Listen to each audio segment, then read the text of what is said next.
This is the story about the mines and town of Manhattan, Nevada. It was back in 1866 that a prospector by the name of George Nicholl discovered some silver in the hills of what would later become known as Manhattan, Nevada. Not a lot of work was done, and within a few years the area became abandoned. Then in the late 1870s, other prospectors in the area found small deposits of silver and lead, but there just didn't seem to be enough to really make a go of it, and once again the area was dismissed.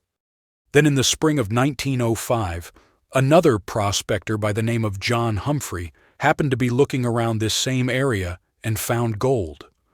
Of course, once word got out that there was a gold strike, other prospectors and miners started to drift into the camp. By the fall of that same year, there was over 3,000 claims staked and a small discovery was made. However, once word got out about some assays being as high as $10,000 per ton of gold, it didn't take long, and this area had miners and prospectors crawling the hills like ants. The small town of Manhattan boomed, and by the end of that year there was reported to be 800 people living there.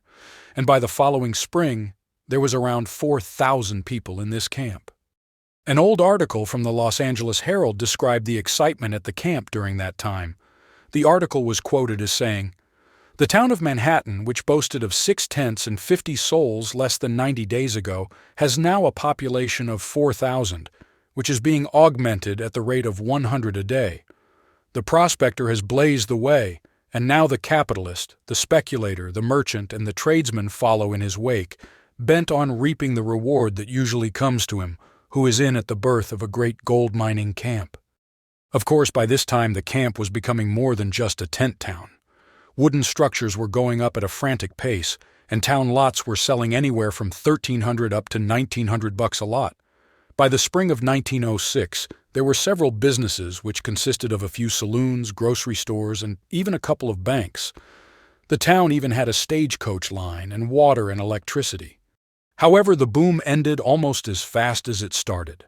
The so-called Panic of 1907 saw investors cashing out and taking money out of the district, and within a couple of months, most of the people had left. Then in 1909, a few more showings of gold were found and the town started back up again. Up until this time, most of the gold mined was alluvial, but in 1910, a rich lode deposit was found at the Whitecaps mine, and a 10-stamp mill, along with a 75-ton cyanide plant, was built to process the ore. People started to once again move into town, and the population increased to almost 1,000 people.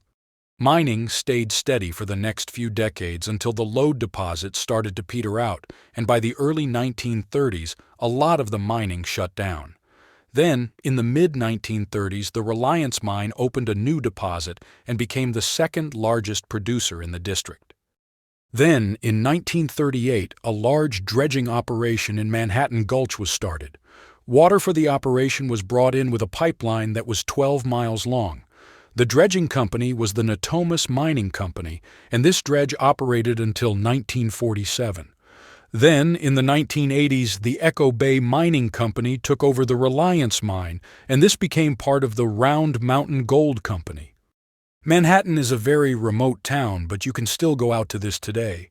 From what I have read, there are still about 100 residents who call Manhattan home.